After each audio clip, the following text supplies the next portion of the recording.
ఆకాశవాణి జాతీయ వార్తలు చదువుతున్నది డివి సత్యనారాయణ.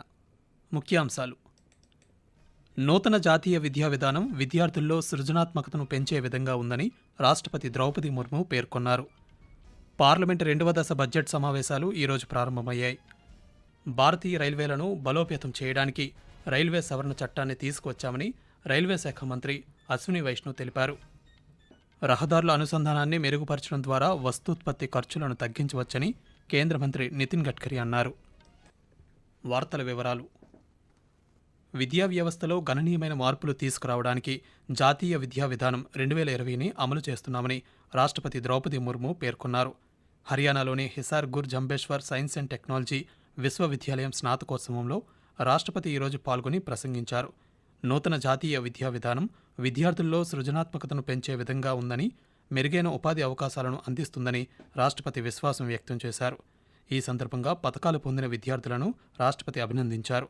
పీహెచ్డీ పట్టా పొందుతున్న వారిలో మహిళల సంఖ్య 60% పైగా ఉండడం పట్ల ఆమె సంతోషం వ్యక్తం చేశారు. హర్యానాలోనే కాకుండా దేశ అభివృద్ధిలో మహిళలకు ప్రాధాన్యత పెరుగుతుందనడానికి ఇదే నిదర్శనమని ద్రౌపది ముర్ము పేర్కొంటూ, पीएचडी की उपाधि प्राप्त करने वाली विद्यार्थियों में बेटियों की संख्या 60% से अधिक है। पदक प्राप्त करने वाली विद्यार्थियों में भी बेटियों की संख्या लगभग 75% है। ये हम सबके लिए अत्यंत हर्ष और गौरव की बात का विषय है। इस उपलब्धि के लिए मैं सभी बेटियों और उनके परिवारजनों तथा शिक्षकों की बहुत बहुत सराहना कर, बल्कि हमारे देश के विकास और समाज में महिलाओं की बढ़ती भूमिका का प्रमाण है। भारत को ग्लोबल नॉलेज सुपर पावर के रूप में स्थापित करने में उच्च शिक्षण संस्थानों में किए गए विश्व स्तरीय शोध अहम भूमिका निभाएंगे। इंक्यूबेशन, स्टार्टअप, पेटेंट फाइलिंग और रिसर्च प्रोजेक्ट्स के लिए स्पेशल डिपार्टमेंट्स बनाया गया है.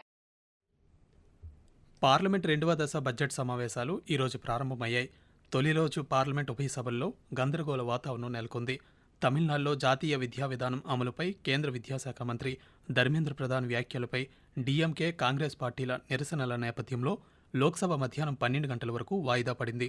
అంతకుముందు ఉదయం లోక్సభ సమావేశమైనప్పుడు డీఎంకే ఎంపీ టి సుమతి ప్రశ్నోత్తరాల సమయంలో తమిళనాడుకు కేంద్ర ప్రాయోజిత పథకానికి సంబంధించిన నిధులను విడుదల చేయలేదనే అంశాన్ని లేవనెత్తారు.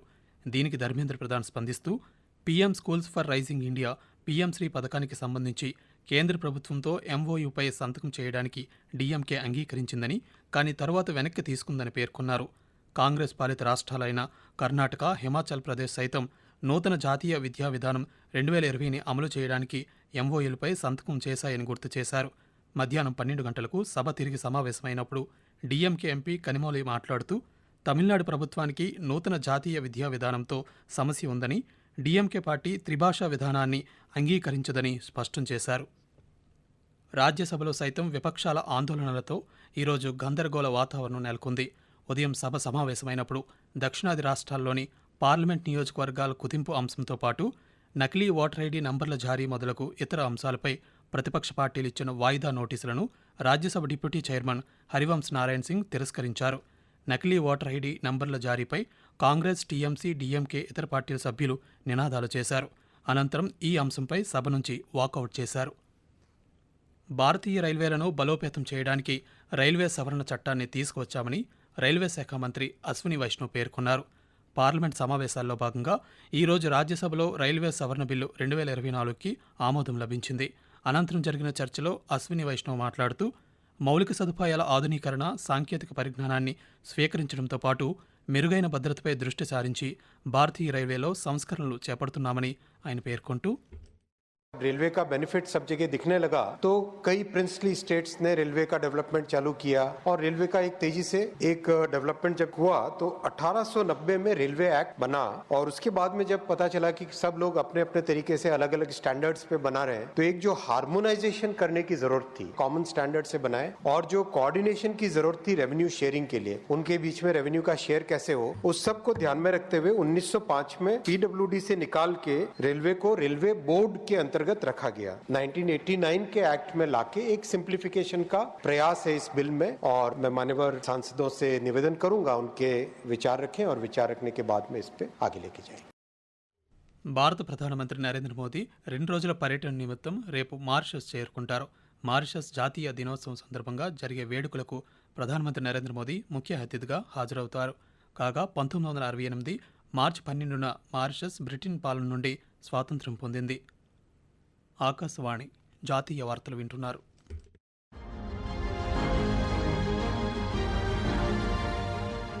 Animation, cinema, gaming, comics, advertising వంటి సృజనాత్మక రంగాలలో యువత నైపుణ్యాలను అంతర్జాతీయ వేదికపై నిలిపేందుకు రూపొందించిన world audio visual entertainment summit waves సదస్సు ముంబై వేదికగా మే 1వ తేదీ నుంచి ప్రారంభం కానుంది.